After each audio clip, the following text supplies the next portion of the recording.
In today's video, I'm going to show you exactly how to edit your theme in Discord step by step. Whether you want to switch to dark mode, light mode, or customize the overall look of your app, Discord makes it really easy once you know where to click.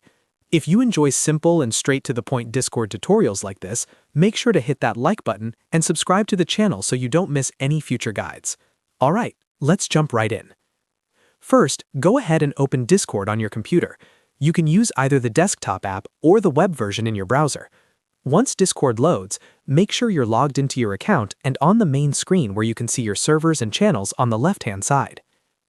Now that you're inside Discord, look down to the lower left corner of the screen. You'll see your profile picture, your username, and right next to it a small gear icon. That gear icon is the User Settings button. Go ahead and click on that. This is where all your personal Discord settings are located, including privacy, notifications, audio, and of course, appearance. After clicking User Settings, a new settings panel will open. On the left-hand sidebar, you'll see a list of different categories. Scroll if you need to and find the option labeled Appearance. Once you see Appearance, click on it. This section controls how Discord looks visually on your device. Inside the Appearance section, you'll see multiple theme options. Typically, you'll have light mode, dark mode, and sometimes a setting that syncs with your computer's system theme. If you prefer a brighter interface, select light.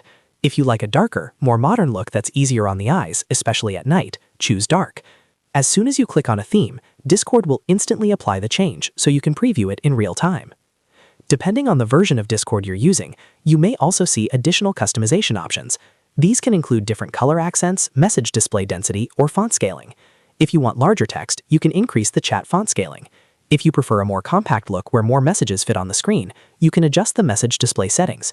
Take a moment to experiment with these options and find the style that feels most comfortable for you. One great thing about Discord is that your changes are saved automatically. There's no save button you need to press. Once you select your theme and adjust your preferences, you can simply close the settings panel by clicking the escape key or pressing the X at the top. Your new theme will stay active across your Discord app. And that's it. That's how you edit your theme in Discord. As you can see, it only takes a few clicks to completely change the look and feel of your app. If this video helped you out, make sure to hit that like button and subscribe to the channel for more easy Discord tutorials just like this one. Thanks for watching, and I'll see you in the next video.